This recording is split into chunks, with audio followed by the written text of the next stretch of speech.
Hello, everyone. Thanks again for waiting, and thank you for joining us at the 2024 Sloan Sports Analytics Conference.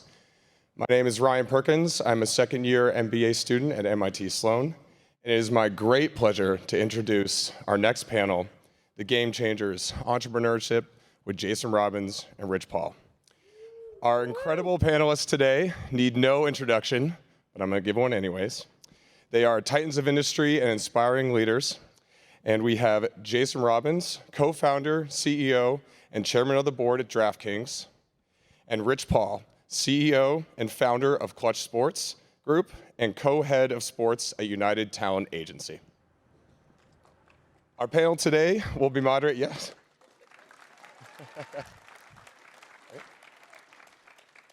And our panel today will be moderated by none other than our very own Jessica Gelman, CEO of Kager, also known as Kraft Analytics Group.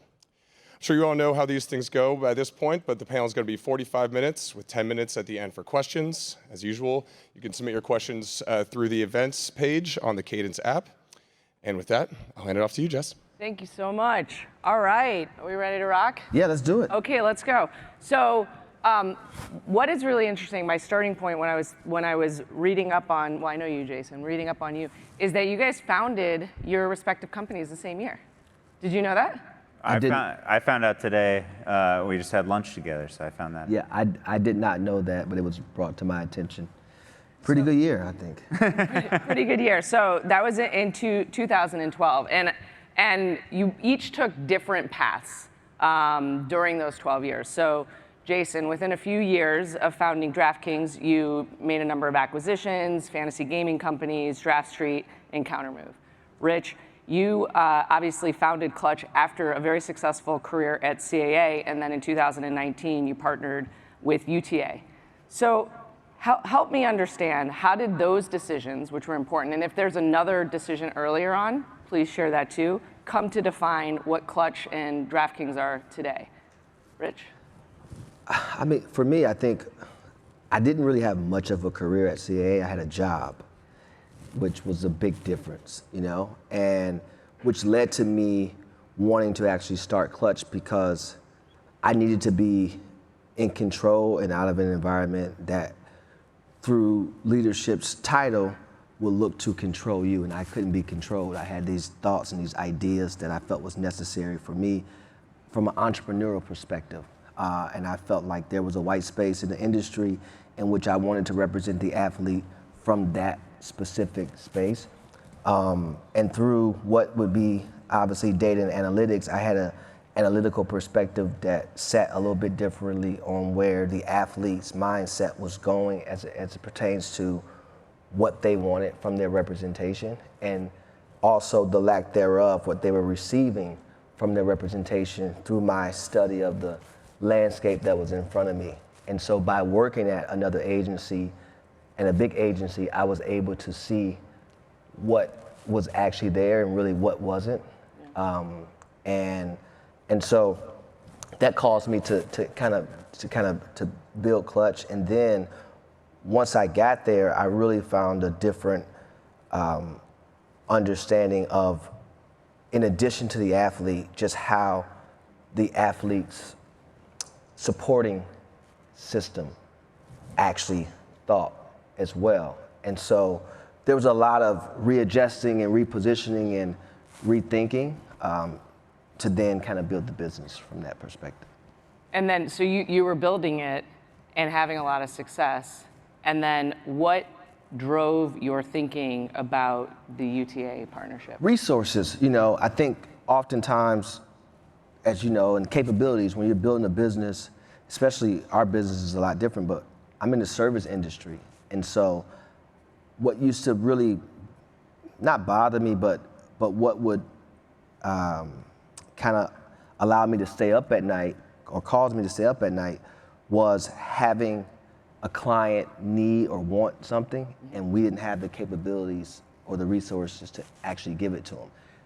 Now, I've always had the resources in terms of a great Rolodex where I can reach out to somebody, but to have it internally was the reason why I wanted to partner with UTA, because how the athlete was thinking, again, it transitioned from the previous 5 to 7 years to current 5 to 7 years to the future 5 to 7 years. And so I always wanted to be kind of 10 steps ahead. And so I had a couple choices. I could either raise money and go out and try to find the people with the expertise, or I can actually find the money and the expertise within one umbrella. And so that's what I did in terms of more so focused on the expertise and the money, but that's what I did with UTA. And the reason why I chose UTA is because I felt like they would actually, again, be a true partner and allow us to be us as a company and not want to, just because they were providing these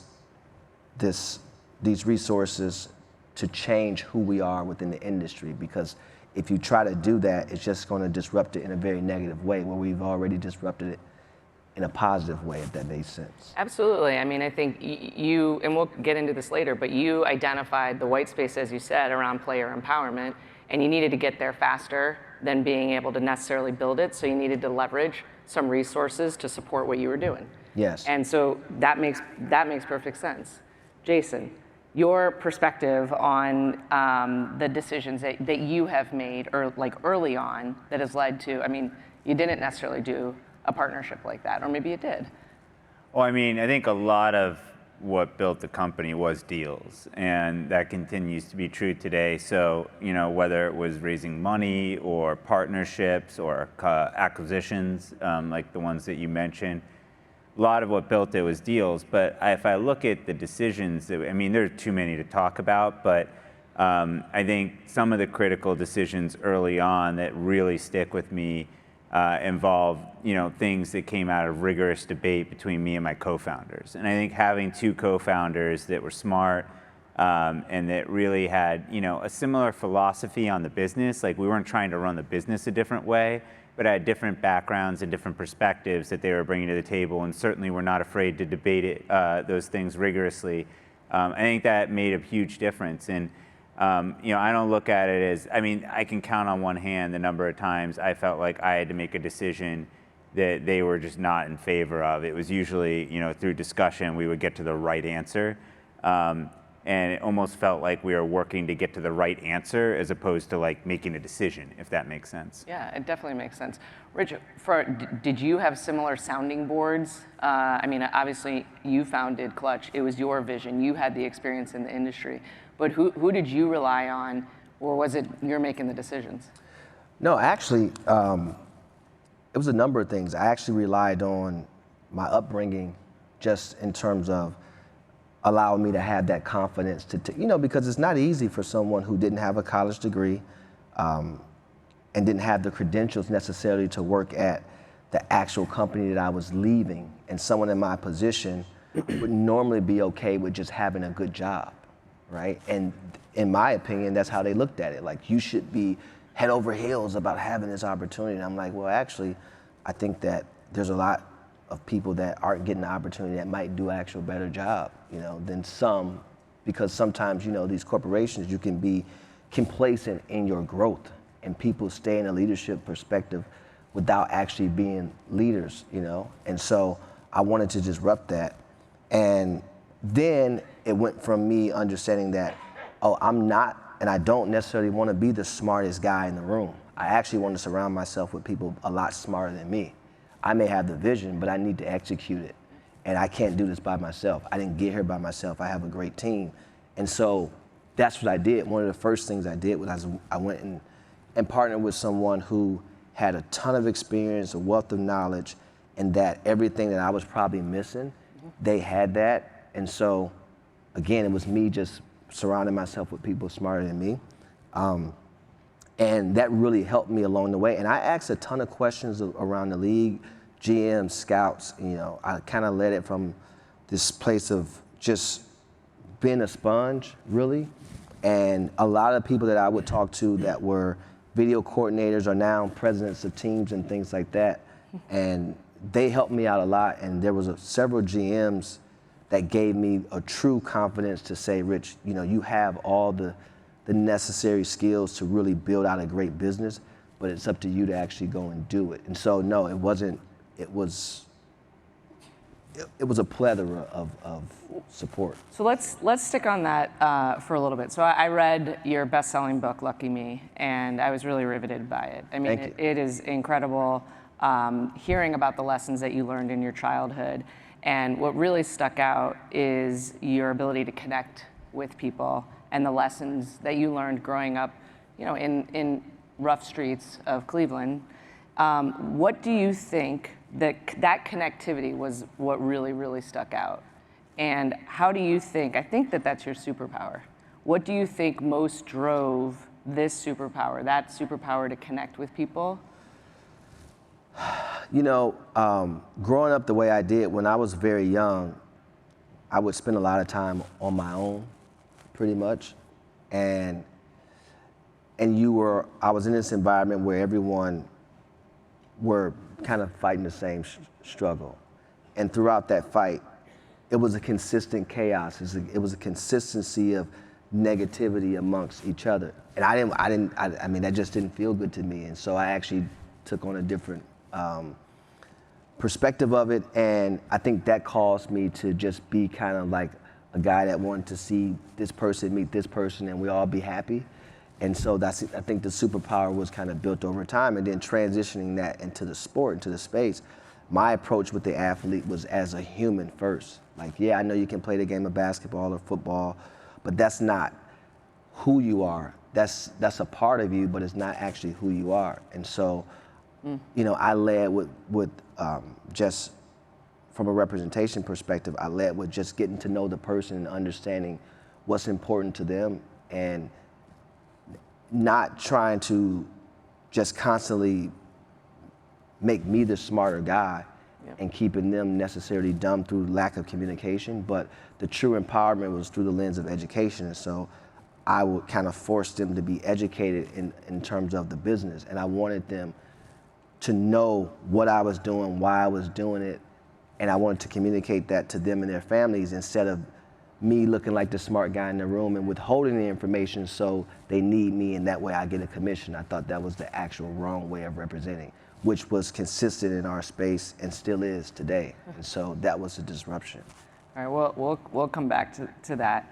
So Jason, I was thinking about your superpower, and what is it? I'm going to tell you.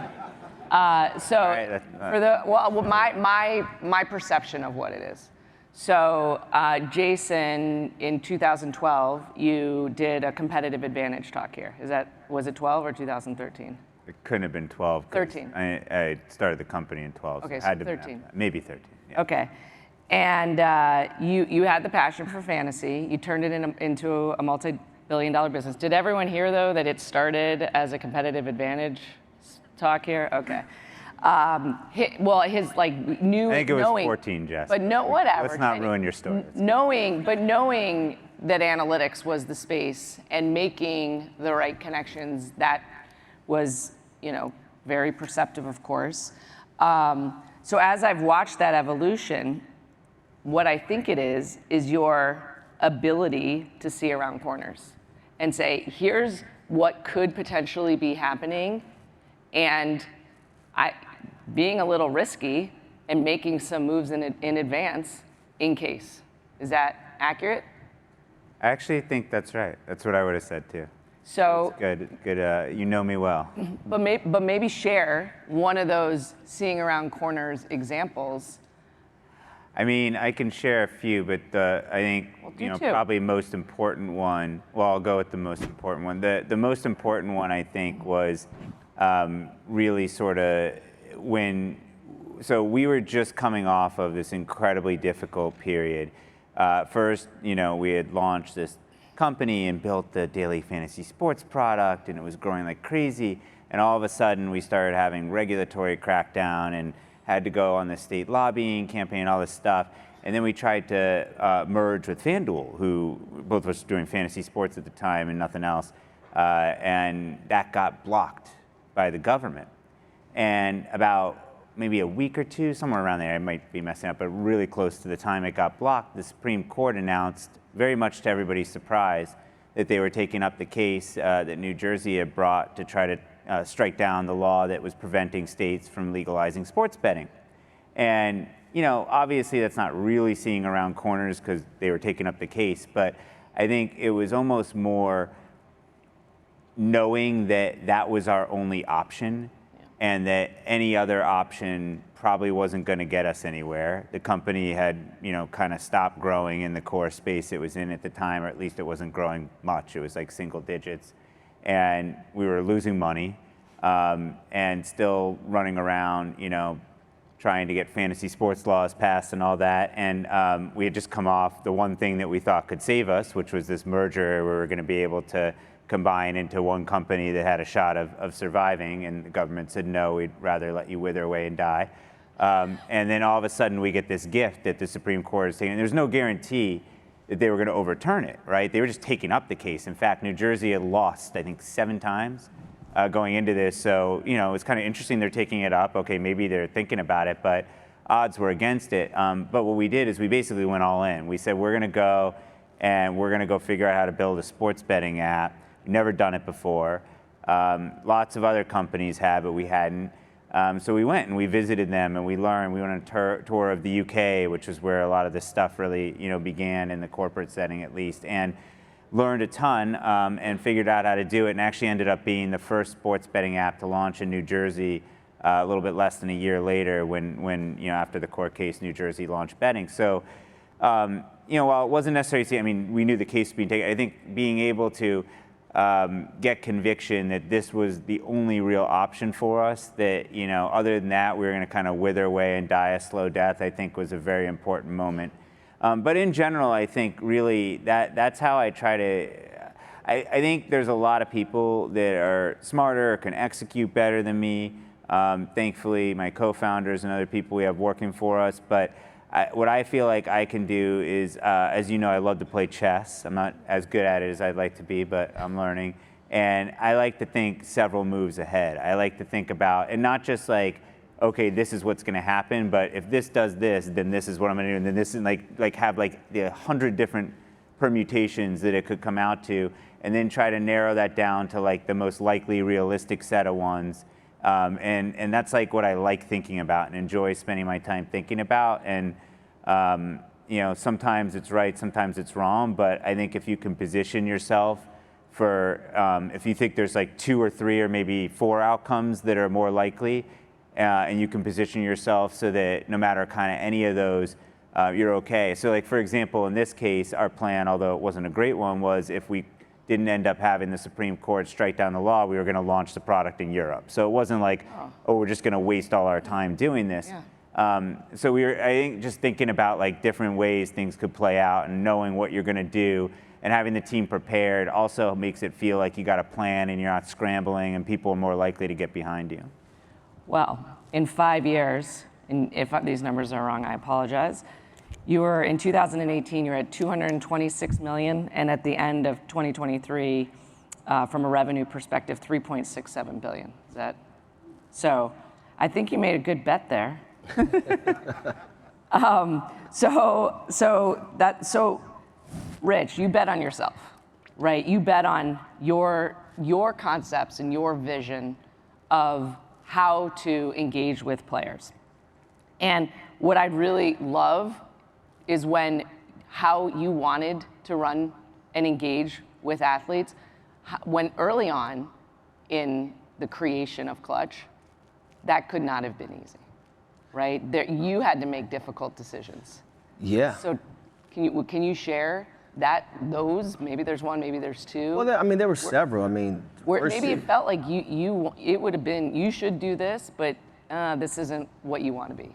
Yeah, there's a big risk, obviously, in leaving somewhere and then going out on your own, right? And there was a lot of things that was done to me through just propaganda in the media and things like that to try to discourage me from moving forward and to discourage families from allowing me the opportunity to represent their son. There was a lot done by, companies who you probably have friends at and would think that they lead with integrity. But there was a rule that was changed, thankfully. Yeah, the Rich Paul rule. Yeah, So the Rich Paul rule, just from a prejudice perspective, was that you needed to have a college degree in order to be an agent. The Rich Paul rule was that it was, was for the NCAA. It was for the. It was. That's- You need to have a college degree to represent kids that were planning to test the water, meaning that they were not going to necessarily hire an agent, but that agent needed to have a college degree to advise them. Yeah. But that's actually, again, I thought that was just another form of. They're actually discouragement. leaving college. Yeah, but they're actually like, well, first of all, I don't want to really. At that time, I didn't want to represent someone that was actually testing the water, because either you know you're a pro or you don't, right? But I did understand that, you know, sometimes for every kid it's not going to be the same. And now I have to not think about myself, but think about it from a company perspective, because I have other agents. So whereas I may be able to represent a player at this magnitude, I may have a younger agent that this is their first time and first opportunity to have, and they may have to represent a young kid that is kind of like straddling the fence. And so I wasn't making it about me, and I don't know why they named it after me, but I guess because I don't have a college degree, which is definitely, Prejudice. I don't know if it's, yeah, it's some type of prejudice. Yes, it's prejudice. Discrimination. Yeah, it's a discrimination. But the fans and social media actually named it that as well, and they lashed back out of the NCAA, and in 6 days, I think they changed the rule back. But my fight, what I reached out when I wrote the op-ed, it wasn't about me. It was about everyone coming behind me. That, and you know, like higher education is definitely important, but everyone's not going to be able to have that option of higher education. And when you work in the service industry, it doesn't necessarily mean you have to take this specific path that everyone else took. Right. I get it. Now, if I'm going to work at maybe DraftKings or Google or one of these tech companies, then No, you don't need a college degree to work it. If you're smart and you can do the great, work. even better. So, but if I'm a coder, then I may have to go to a certain school to learn this specific thing. And so I was really frustrated by it, and we really pushed back on it, and I was glad to have it change. But again, there's been multiple things, right? But it don't matter. I do think that it's also what makes you as well. And so if you spend a lot of time focused on people trying to discourage you to do something, and that takes your focus away from you actually moving forward to achieve that what you work so hard to achieve, then you become part of the problem yourself. So, But when you started Clutch, you know, you needed to get a player on a contract. I did, yeah. So talk through that. Well, I think obviously when I started Clutch, it came with Eric Bledsoe, Tristan Thompson, Corey Joseph, and LeBron. But all of their contracts, we just talked about this at lunch, all their contracts were somewhere else. And so I worked pretty much for 2.5 years with no money coming in. In addition to that, I had to go out and recruit, but it was hard for me to recruit because they had this article written about me in the Yahoo, and it was all these different things. And so now when I walked into these rooms, the competition had already set up the questions for the families to ask me. Wow. So now I'm on defense as soon as I go into this room every time. But Eric Bledsoe's contract is what really changed the trajectory of Clutch. Tell me about it. Because he was a young guy who wasn't viewed as the player that got the contract that he got. He was the 18th pick in the draft. He was a French starter, was traded from the Clippers to the Suns, was injured all in this same year, and then he got this, you know, staggering, at that time, this staggering contract, and his peers didn't necessarily look at him. And through data, through analytics, what I call just through, again, this is someone I groomed from. He was sleeping in a van with his family, his mom and his siblings. His sister had her first child in Cleveland. I moved his whole family with me for the betterment of him going forward. And just kind of walked him through every step of the process. So it was much bigger than a contract for me. It was me helping this young man and his family have a better start in life. And I always represent from that perspective. And so that really changed the trajectory of our company. And after that, the floodgates were open. Because now people are like, oh, because I wasn't going to get any credit for anything I did for LeBron. I did the 1+1 for LeBron.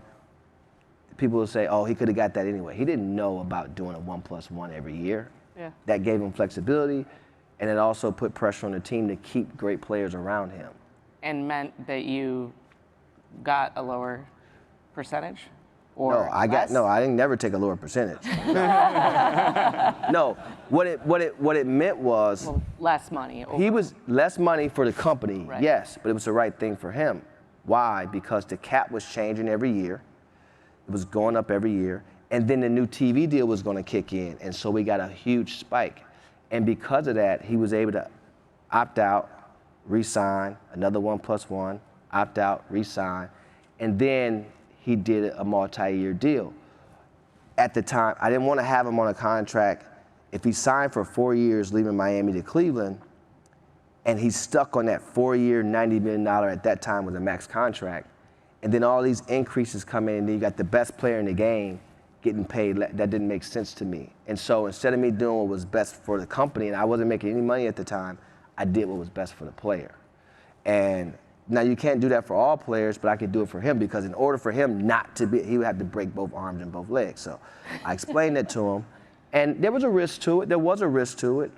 And that was an empowerment situation, but it was really just always doing what was best for the client. And then you started to see, basically Kevin Durant did what he did.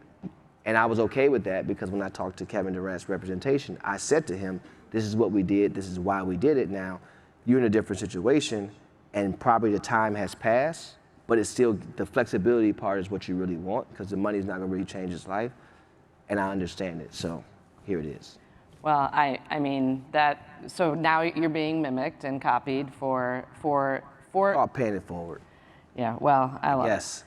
Well, let's talk for a second about this recent joint venture that the two of you have announced. It's Point Game Podcast with John Wall and CJ Toledano, which will focus on basketball culture and they'll give their thoughts on trends within the league. How do you view this type of partnership between the two of you? Maybe you could explain it a little bit more, and the exposure for your respective brands. And what do you see as the future of these types of collaborations within the sports industry? It's actually been a great partnership in terms of the companies, right? Klutch and DraftKings. We've done a number of things together, and they couldn't be more. You guys are happy, right? Oh, yeah. Okay. They're happy. And, He's in the service business. Yeah. He always checks. yeah, and we're happy. So that in itself is great. And then to be able to have these different vertical opportunities come out, and they support, clients. John Wall is a client. He's not currently playing in the league, but he's transitioning to something else in his life. And so for them to support it, I think you'll see a lot of that. Obviously, there's a ton of podcasts coming out. Content is king, is continuing to be king, even though I know a lot of the bigger companies are kind of pulling their budgets back and things like that. But I think you're starting to see the athlete that's no longer playing talk about this game and talk about their experience in the game, good and bad. And I think people are, they want that. They want that information. They want to see that. They want to hear that. And from a DraftKings perspective, for us, DraftKings made sense for Klutch, because when you talk about the two brands, I imagine, and I know this by talking to them and spending time with them, they look at their brand the same way we look at our brand. And we want to be authentic to who we are. We want to align ourselves with people that validates who we are as a company. They won't do it just for money. Obviously, they make a lot more money than we do, but we won't do it just for money either. And even though we have this partnership, again, we go above and beyond to make sure for them that they're happy with everything that they're asking us to do. And so it's been great. It's actually been great. And I think we'll do a lot more. You've seen LeBron's announcement as well, and I think we talked about it today just at lunch. What more can we do? What other things are coming down the pipeline? Even how do I get involved from a personal perspective, just given their customer service group a different perspective coming from my world, right? I'm not the athlete, but I sit on a different side, which we think is intriguing as well. So, yeah, we were just talking about this, and I think one of the things. So it's kind of funny. We started company the same year. I think both companies are similarly built. We're in a similar growth phase. We're entrepreneurial, and I think both companies feel like we stand for being associated with best in class, because that's how we view our brands. And I think that was a big part of coming together, is wanting to work with another best-in-class brand that we felt was on the rise and was going to become even better and continue to grow and to grow with that. Sometimes we found the absolute best partnerships are when you partner with a brand that's kind of at the same stage of growth, so you can grow together going forward. And we're thrilled. We're just getting started too, by the way. We have a lot more we're going to do. We're literally just getting started, I think. And when was it officially announced? Late last year, maybe? Yeah, last year. Yeah, early this year. It was recent. It was not that long ago. So maybe can you share the scope of what it is, or are you still kind of formulating? No, so first of all, we do marketing and branding work together. Second, we do events and experiential stuff together. And then, content and those types of collaborations like you just talked about. But it is just starting, so we are still, that's how we've, initially started it. But I think that's the whole idea about two companies that are growing. We're both going to get into all sorts of different things. I know Rich has a huge vision for his company, and he feels like he's got a lot of ways to go, and we do too. And so, what's great is that's just going to open up new opportunities. He was talking, I don't actually want to talk about, we were talking about lunch, I got to be careful. He was literally asking me the same question, like, what do you want to do with your business? Where do you want to grow? And we're public, so you can talk about whatever you want, but I got to be careful. So I'm not going to repeat what I said, but we were talking about some of the things that we're working on. And, I think it's those kinds of conversations that just lead to new opportunities. But it really starts with, do you have a common, sort of vision? Do you feel like you're both standing for something that's best in class? And do you feel like you can grow together? And I think all three of those check out. So we're pumped. We feel like this is going to be a very long-term partnership for us. I love that. As long as they want us. Well, growing together, I love it. Okay, so I want to talk about some of the trends that we're starting to see, or we are seeing, and we've been talking about throughout the past 2 days, and get your perspectives on them and how it's impacting your business. So want to start with the globalization of sports and athletes. Jason, like, you almost made the move a few years ago to go to Europe. So talk to me about how you're thinking about globalization. Maybe either of you can start on this one. And how is your business contributing specifically to the globalization of sports? Like, what are you thinking about, and how are you thinking about honestly making it the world a little bit smaller?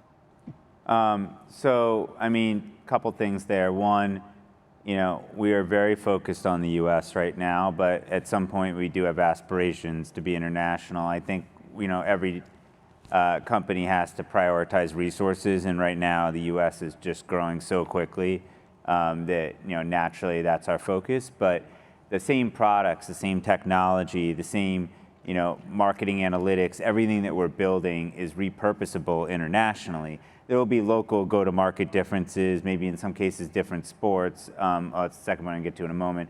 But I think, a lot of it is really very repurposable internationally. So we feel like that's something in our future, although, again, to be clear, we're very focused on the U.S. right now.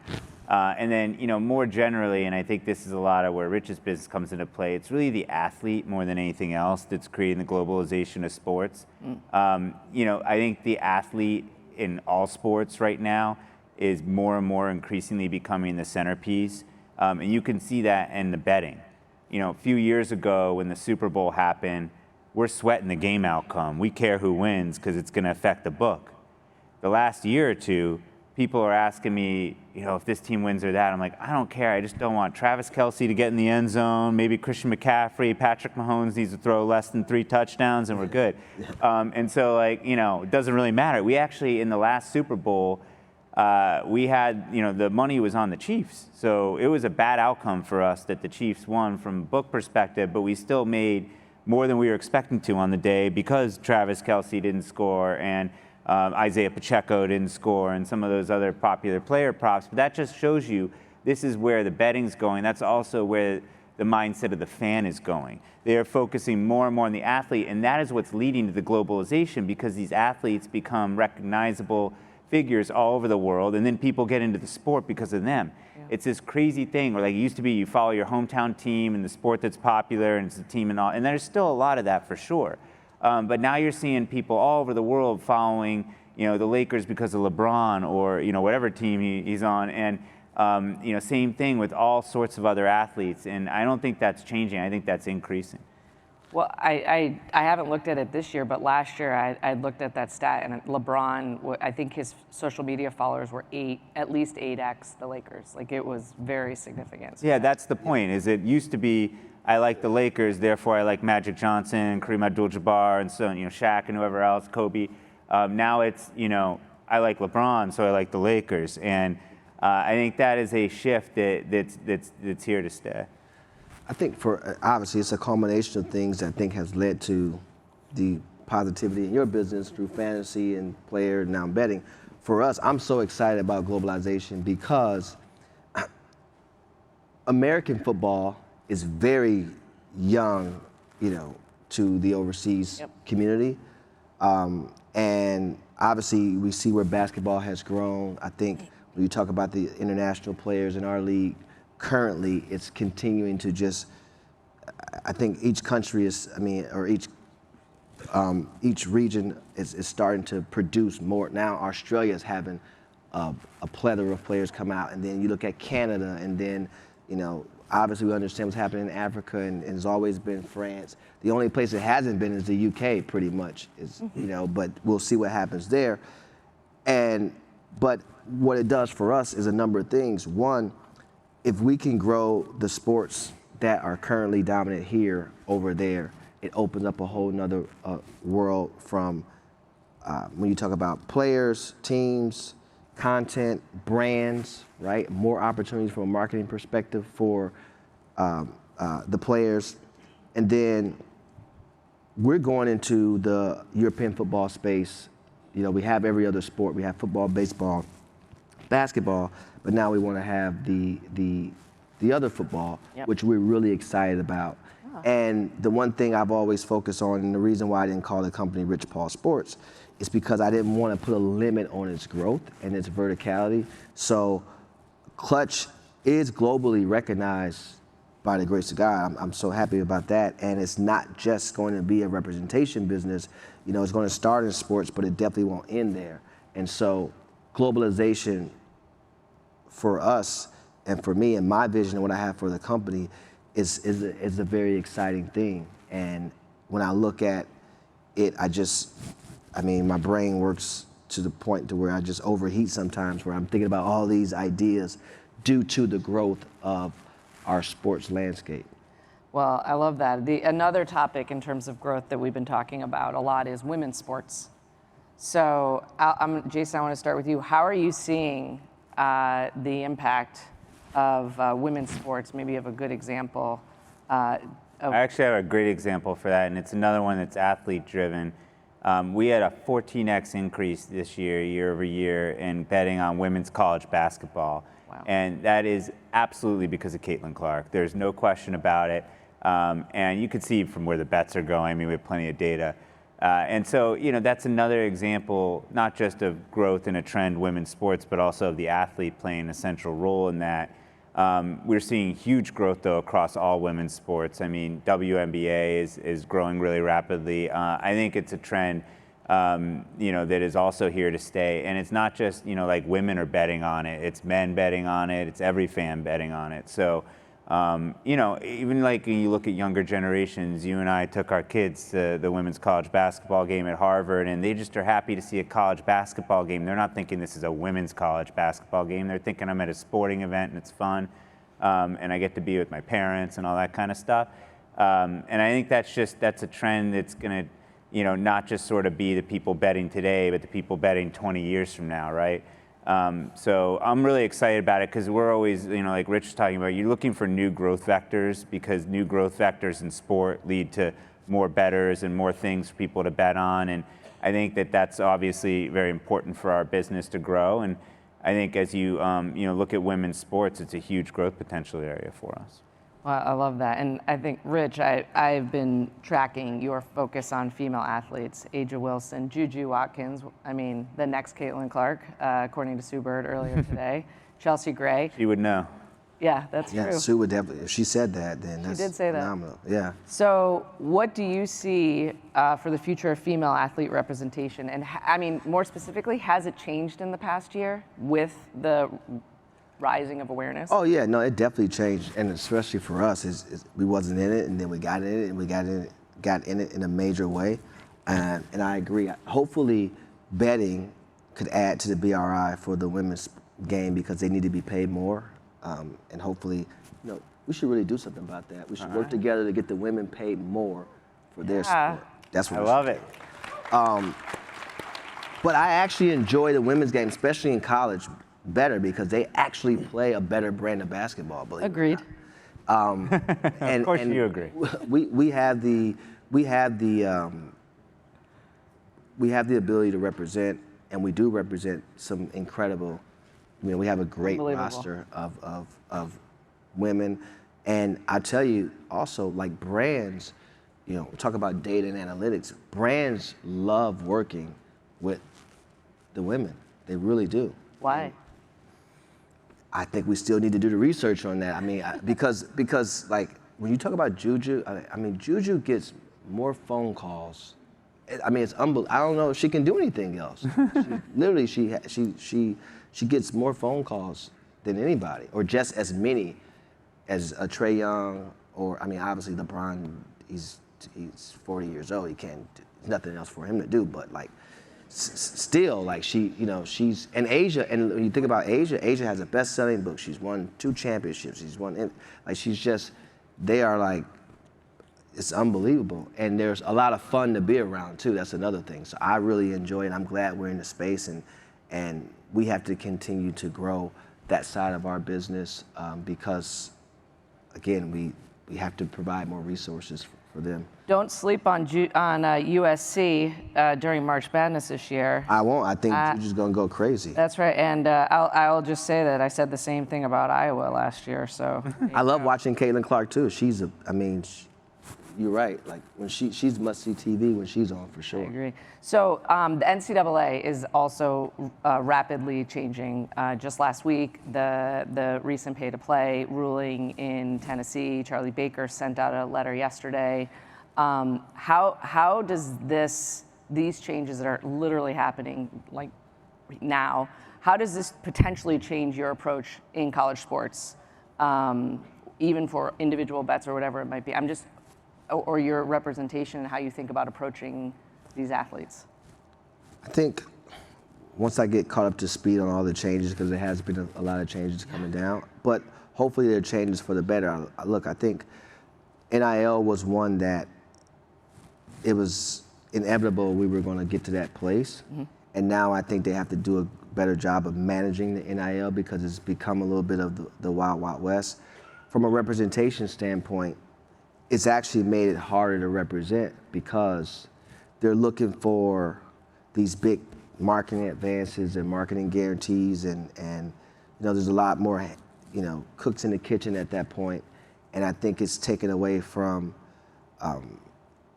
the real focus of the athlete. Because I always tell them, I'm like, you can get $1 million NIL deal, but you can make $700 million becoming a great player in the NBA, just becoming a great player in the NBA.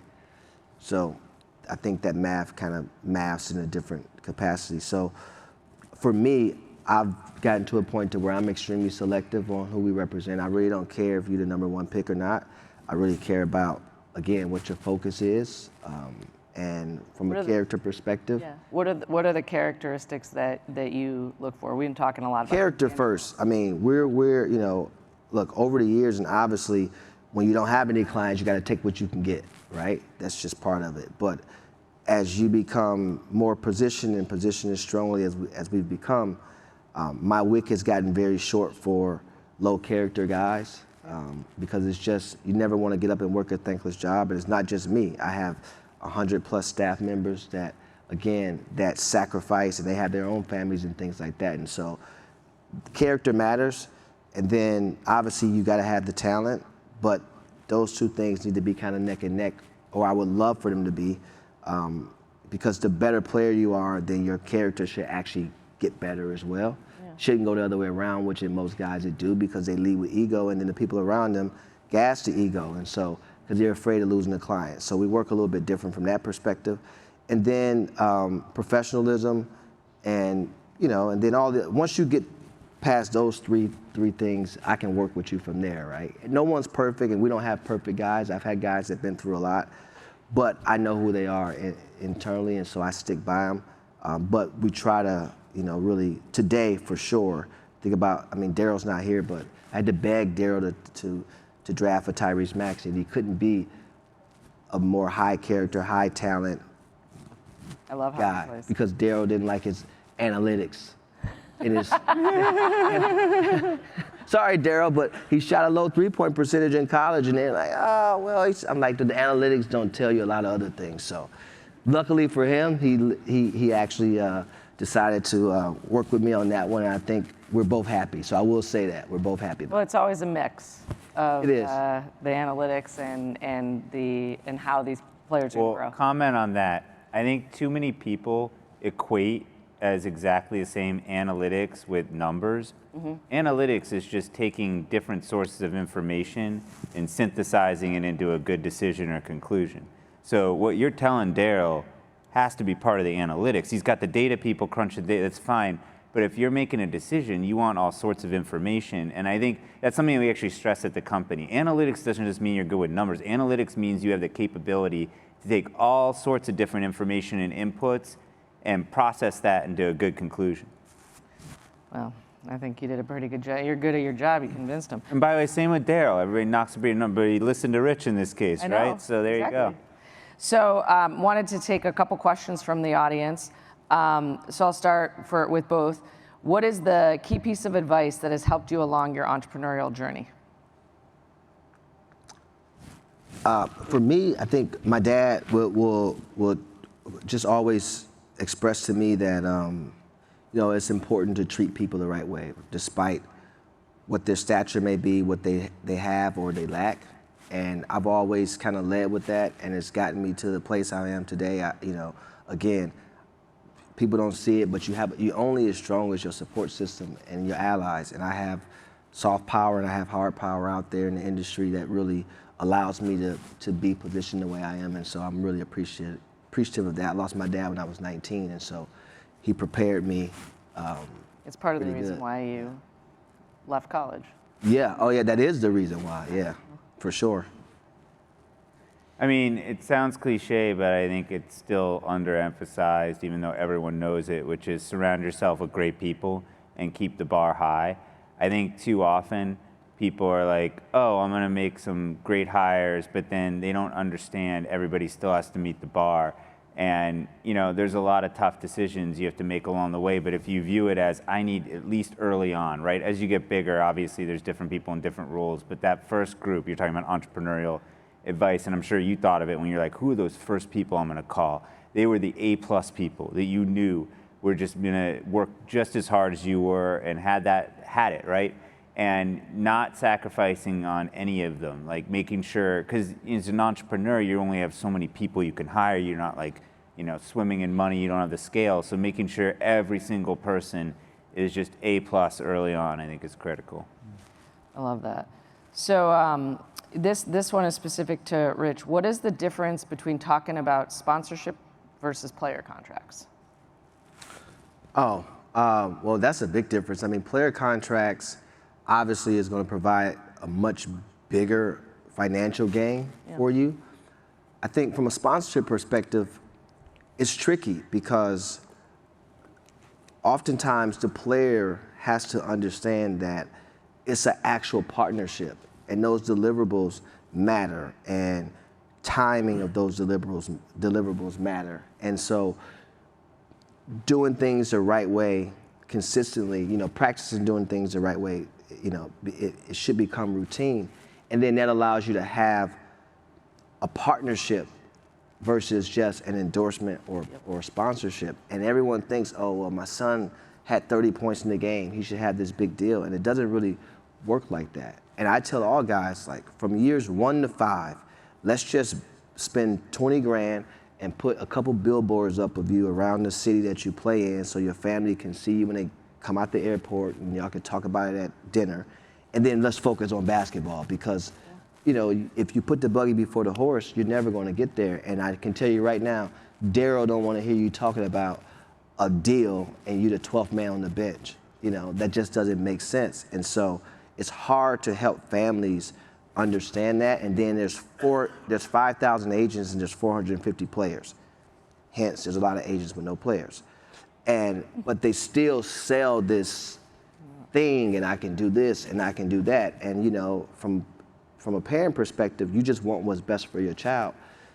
And you're not going to strike it like, Miss Holiday, she got 3 kids that play in the NBA. She's a blessed woman. Most people are not going to have that. And so it's your first time going around at this, and you don't know what to believe, you don't know who to trust, and all you know is you want what's best for your baby in a sense. And so that can be a very troubling process. And so I don't even really focus on the off-the-court stuff. And if you want to focus on the off-the-court stuff, then we're not going to be the company for you, pretty much. Well, that's a big commentary. I love it.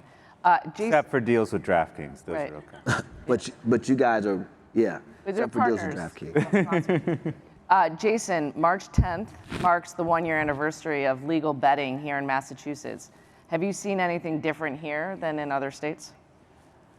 Well, I mean, this is our hometown, so we've gotten the love. We're doing very well competitively here, which I appreciate. Massachusetts is one of our biggest states. I think always Massachusetts punches above our population. And I mean, you don't need to spend much time here to know there are rabid sports fans here. I mean, I grew up in Miami, and Miami's great. I love Miami, but you didn't have these I mean, 3 of the 4 major sports franchises were expansion franchises when I was there. So you didn't have like this deeply rooted generation over generation here where they had followed the teams through the losing years and whatever. It'll be interesting to see now how that all plays out, because after that we had about a 20-year run where the teams couldn't stop winning championships. So, it'll be interesting to see. But I have a feeling that the winning ways will continue. And right now, pretty pumped about the Celtics. They're doing well. It's helping. They're the #1 bet team, not surprisingly, in Massachusetts. So that always helps when you have a team that's doing You well. guys are down because they're like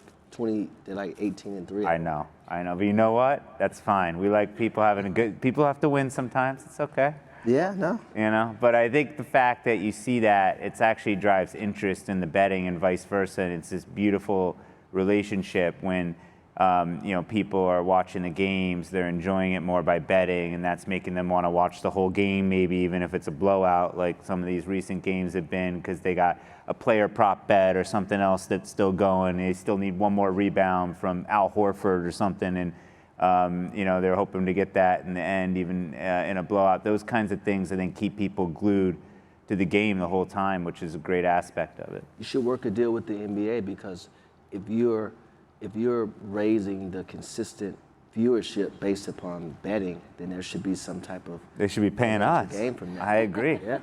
Yeah. We need to get you as our agent.